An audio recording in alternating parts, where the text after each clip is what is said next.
anywhere on the sink. So it will get water, there'll be toothpaste on it, there'll be toothpaste on the cover, right?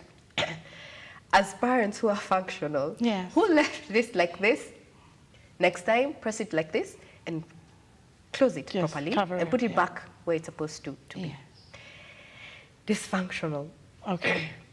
It does not matter how it was closed. It's supposed to be like this. We'll go to the point where I'm going to hit someone, I'm going to hit the other. There's going to be a lot of projection, right? Whether it's me, whether it's the father and the children, because they've seen the dysfunctionality, they're going to be different scenarios from the children. There's one who might decide to lash back. There's one who might decide to cave. There's one who might decide to walk away and leave. But none has dealt with the situation, right? Okay. It happens like this over and over and over again. What happens? We're going to reach a breaking point. True. Breaking point, no one knows how it's going to be. Even me as Wanjiko, I can never be prepared knowing if I keep closing in my emotions, how I'm going to break. Okay. So this breaking point may end up being what is happening on the headlines. That the woman does this because it had been so long, so much, and you feel there's nothing as bad as when a person feels powerless. Like you're completely without any power, because that means you view yourself as completely hopeless, useless, like now you're at the pit, like you're the bottom of the pit. How you come out of it may be any way, and you might pick a knife and stab someone, or you might pick whatever it is that is there and stab someone, because it's an instant of anger. And now what we were talking about, the cup spilling, now this is it spilling. And then you realize, oh my God, what have I done? So what do? You take away your own life because you're not ready to deal with the situation. You're not ready to deal with the circumstances. Okay, and emotional intelligence is what we're saying this morning, is learning to deal with these emotions. Learning to deal with it, Anki, sorry. And managing them? And managing them. But let me also put it like this. Okay. Me not liking someone does not mean that I'm not emotionally intelligent. Okay. Let's sit back a little bit. Because this is the reason as to why. All right. We judge people harshly and so much. All right. But there's sometimes, and you'll find that there are moments where we just don't click. Will I force it? Because it's going to be awkward. Okay. It doesn't mean that I will hate you and sabotage and do whatever, right? Okay. But I can decide, I'm going to be with you because we have to be together at this particular moment and work towards something, but we don't have to relate and create a relationship. I like that you picked that. Can I use that to get into the workspace, which I had earlier on introduced? Because at the end of the day, even the housewives right now, for the time that they're housewives, it's always a team even in the house. Yes. Everywhere you go, you're working with people. So somehow there's always a team around you. There's a community. You live in a gated community. You have to deal with people. So even as we're going into the workspace, just know that this extends to any group in which you have to coexist, right? Yes. And even as we are going to put that together, according to Daniel Goleman, an American psychologist, and I'm glad that you're also a counseling psychologist, if I will borrow from Daniel, who helped to popularize emotional intelligence, he says there are 5 elements to it. Yes. You mentioned self-awareness, so we do agree with him. Self-regulation, which we also touched on. Motivation, empathy, and now the heart of it all, social skills. Yes. Now, if you check yourself, and I'm going to come to, one of the comments here by Sandrine, who is also touching on what we call brutally honest. But on these 5 elements, every human being, everywhere, because even as you talked about the couple's relationship between themselves, children and parents, leaders and employees, within yourself, these 5 elements still come into play. Yes, they do. I will tell you, as a human being, and I know you feel it, we've said it's a progress. Still, it's not easy. No. How are you going to talk about motivation? Look, you wake up early in the morning, and there are people who have different ways. They say, breathe 100 times. Or, I don't know what they say. Run, jog, exercise your mind. And then there's the other people who, first thing you do is grab screen, TikTok. Motivating yourself, which is the best way to motivate yourself in a way that you're not doing more harm to emotional intelligence, because everyone has their way of motivation. Yes. Yes. Wow. Yes. I know, right? The thing with waking up and the first thing is your screen, that's like, is there a way we can avoid that? Like, is there a way? In this day and age, is there? Is there? Like, it has to be a choice. Sometimes even I will find myself, I've looked, it's time for me to get out, and then I see something interesting, and I'll keep going and going and going. But personally, what I found is I wake up way earlier than everybody else because I love silence. Like, it's something I never used to treasure and thought that I actually liked, but I do treasure my morning silence. Even if it's just 10 minutes in complete silence.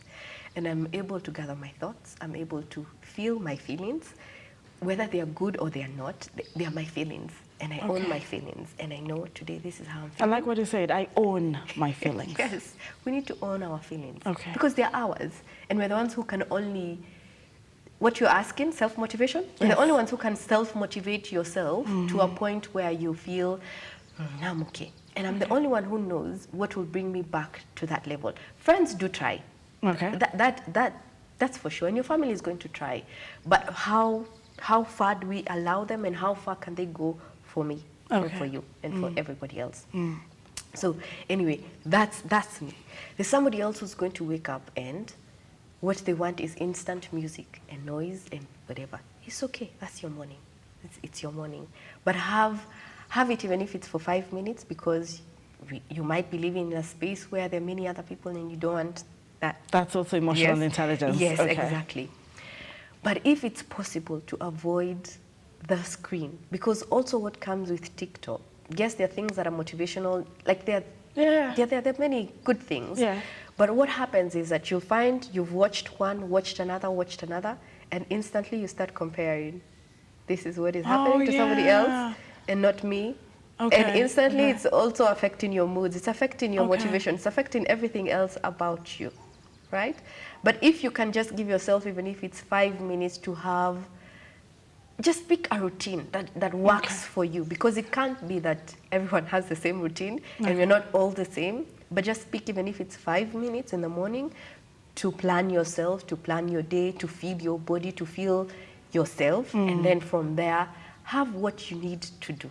Do you know why I brought this question of what to do in the morning? Yeah. Because pretty much your mood picks up from then. Yes. It's not how you slept last night, really. There's a way you can sleep worried, angry, and wake up feeling much better. Yes. But it sets the pace for how everyone else is going to feel you throughout the day. And you see, once you have a negative feeling in the morning, everyone else around you picks on it. Oh, yes. Yes, they pick on it.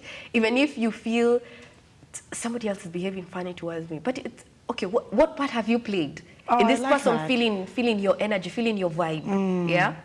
That's also being aware. That's emotional intelligence. What part have you played? Yes. Let me tell you, I sat here once with Dr. Victor Abbey. I've also sat with Derek Banger as well. And that is something they've really brought up. You know, when you say my spouse is like that, and also one of the amazing conscious coaches who joined us once, and they said, when you say your spouse is this, or your family is that, or your boss is that, or your colleagues are this, what part have you played? Yes. That's another very powerful part of emotional intelligence. And that's what I was talking about, knowing where you're coming from, knowing where the other person is coming from. Okay. But then also it can be exhausting at times. Okay. Because you'll find people who are they don't have it at all, and then they're not willing to work on their emotional intelligence. Is that lack of consciousness? Or? Sometimes it is, and sometimes it's just a choice that you make, or you feel, I'm the king, I'm the one, I know what is happening, right? I like an unhealthy ego. That's the best word. Unhealthy ego. Let me call it like that. Yes. And what they end up being is overbearing to everybody else. So no matter how much you are trying to be in check and in control of everybody else, you find that it drains you.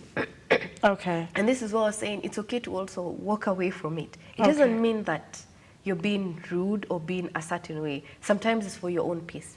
So you're saying just because you're being emotionally intelligent doesn't mean you have to deal with everything else that might strip you off your own peace. Exactly. So it's also emotional intelligence to know when to give up, when to hold up, when to accommodate, and when to cut off. Yeah, exactly. Exactly. That is what I was saying. You don't have to relate with everyone who comes your way. Okay. It can be that at work, where we're talking about at the workplace. Yeah, because professionally you have to work with these people. You have to work together, but then you're not here for friendship, right? Okay. When I think that was my second place of working. My boss told me, when you're at work, you're not there to build relationships. You're there to work, right? And you're there for a certain vision, mission, goal. At the end of the day, everyone is working towards that. We're not here to make the other person feel good, feel whatever. Or impress. Our goal is this, yes. Our goal is this. If it's here, we're looking for so many viewers. We're all working towards that, right? So I don't have to please you, or I don't have to be overbearing. Like, I don't have to ego stroke you so that we can reach there. Do your part, I do my part, we get to where we want to get. And that brings me to boundaries, something really difficult for people to manage. But before we get into boundaries, we talked about brutally honest, and it's a thing right now. It's a thing. It's either to break, control, manipulate, but people have termed themselves brutally honest. And once Sandrine, in the comment section this morning, had a follow-up question to that and said, is there a way you can say you're just honest and get out the brutally honest? She doesn't then understand why brutally has been added to it, like, with your counseling psychologist background, you've said people can be defensive. Yes. And I don't know how you're going to approach that answer, but talking about being honest without just having to be brutally honest. Anki, this is why I was talking about our background. Yes. Why do I need to add the brutally honest? Yeah, okay. I can just say honest. It doesn't change brutal honest. It does not change honesty to be more honest than it is, right? But it means that you're being really brutal then. To everyone else. So are you being sensitive to what you're saying? Then it means you're not intelligent, really.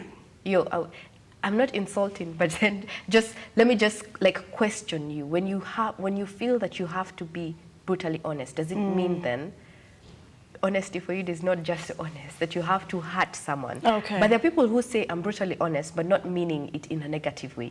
Though you will find that there are those ones who will say it because the words that will come out of their mouth after that, we all need to duck. Right? So it's a really good thing to check. Sandrine, I hope you got that clarity. It's not very easy for me to speak on emotional intelligence without the listening, aspect of all. And it comes with leadership as well, and even parenting. Yes. As you're building, emotional intelligence, if I would pick something here, they say in conversations, emotionally intelligent people listen for clarity instead of just waiting for their turn to speak. Yes. They're saying they make sure they understand what is being said before responding. They also pay attention to the nonverbal details of a conversation. That's like every psychologist. Yeah, like every other psychologist will tell you that. And of course, we're going to be going to how to improve your emotional intelligence in 2 minutes. But listening, there are two things I want us to touch on. Listening, I don't know, man.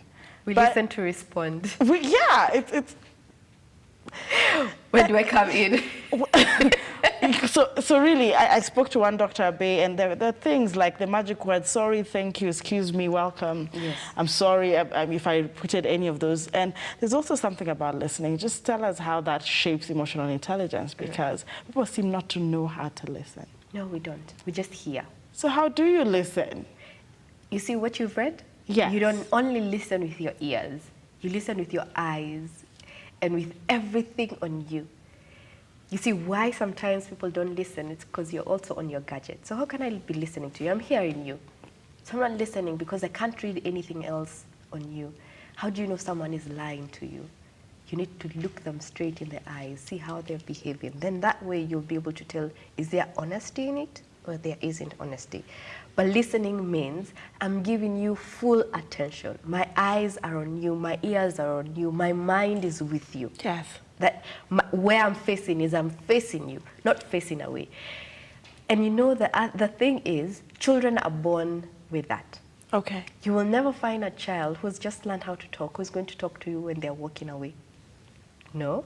But then with time and with the surrounding, they adapt to something different. That's something I checked with my own kids. Yes. And I noticed that they will be talking to me, but because I'm busy in the kitchen, I will not stop and look at them. A child talks to you and they're looking at you. A child is going to breastfeed you and they're looking at their mom straight in the eye. Yeah? Because that's how we are created. Though life teaches us different, that we begin to know I don't have to sit and talk and listen and look. Yeah. And then sometimes there's fear also in the person that you're talking to. Okay. You have fear of expressing yourself, that sometimes you want to talk as you're walking away so that repercussions don't come back to you. So you don't wait for the response. You run as you're talking. Because you know sometimes when you were growing, sometimes you didn't know how your parent was going to react. Yeah. So you'll say as you run, because you don't know that if there's be something that is going to be thrown at you. And that's also something about parenting. You don't want to build those kind of people. You don't want to. But those are things that build up to where we are. Okay. That is why sometimes it's awkward Yes. for someone to talk to you and they're looking at your eyes. So they'll be looking away and feeling, you're making me blush. Right? So really emotionally intelligent people are composed enough. They are. To carry out conversations, listen, and clearly, like, how do you call that? Attentively listen. Yes. Are there words we use that pretty much would enhance those conversations? Because I feel like the world is split out of no connections, the gadgets, and also communication breakdown. I know we're about to wrap up, but just in your own way, because I feel like that's the heart of all this. Connections, because human beings are emotional beings. So among other things that we have said, when you speak of healing these conversations, are there words you think someone could pick today that might help start their day in terms of really ensuring that people around you are not feeling like a repulsive? And sometimes you don't even know what's going on with you. So, sometimes, yes, we do know, especially for us women. Sometimes because you're not aware. And sometimes you're trying to pick on what is happening. There could be stresses that you don't really know they're stressing you. Okay. But then they're still affecting you, right? Like there are moments that I have also had. I can't tell why I'm in such a bad mood. I cannot tell why I'm feeling the way I'm feeling. Yes. But then just taking, I've told you, I treasure my silent time. Yes. Just taking that moment and sitting and doing something that I enjoy. Okay. Even if it's just listening to one song. I enjoy reading. I enjoy writing. Okay. Yeah. So if I take just a few minutes to do that, I also enjoy recording. Yes, voiceover. So if I take some time and do that, then I'm able to. Something else that I've picked from I have a coach, my voiceover coach. She believes in like speak as you're looking at me. Yes. Yeah. If you have people who have more of that, even yourself, Anki, you can decide. With my friends, we're putting these gadgets away. Yes. Yeah. It's our time, even if it's just as small as 10 minutes. Just hold up. With you, I'm putting this gadget away. Yes, we wrap up in 2 minutes anyway. Yeah. So if you can be able to put that and have like a conversation, no matter how awkward it might feel, but have it today, have it tomorrow. Consistency, right? Like in everything. When you want to lose weight, what do? You're consistent with your workout, you change your diet. It's the same thing with emotional intelligence, the same thing with listening, that you decide to listen with everything. So now what we do with my kids, we walk from school. We only have 2 minutes, but okay, we walk from school. Yes. So that's the time we use to connect, right? And it's not judging them. It's not like, listen without judging. Okay. Just listen to where someone is coming from. Yes. How has your day been? Have conversations even with yourself, right? And respond if you have to respond to yourself, but you're in tune with you and with life. Be in tune with you and with life. And I think when you do that, really, you will not be able to underestimate the power of your attitude. We only had 45 minutes or 50 there about to discuss this, but I'm sure that people picked a few things, including giving us your own personal experiences, even with the toothpaste, really quite interesting as much as it was hilarious. Yeah, but you actually then also explained to people why it's very important to connect with people who are not really, broken might end up broken. So people need to also get therapy, their experiences that shape people. And I like when you said that children are naturally born to connect. Yes. And then life and things that surround them and environments train them to behave in certain ways. So we can pick the negative that breaks our emotional intelligence. We can also build our emotional intelligence. Could you come back again for another episode? And do a follow-up on this emotional intelligence conversation. Yes. Thank you so much for creating time. There's a way someone would want to connect with you later. Where do we find you? Facebook, Twitter, Instagram, email.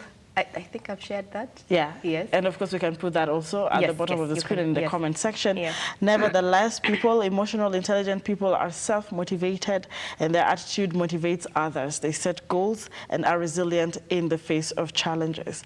I hope that you're able to then build resilience today. Harsh economic times, I know, new regime on board. People are trying to understand the political scene as well. We're looking at back to school. Parents are worried about the CBC. Children are, tagged to gadgets. Nobody really understands how to respond to the circumstances.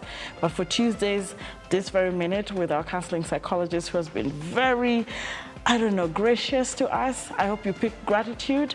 I hope you pick lessons and not failures. Have a great day. My name is ANKEY DORICE, and I'm glad that you have kept watching to this hour. Look Up Business is coming in.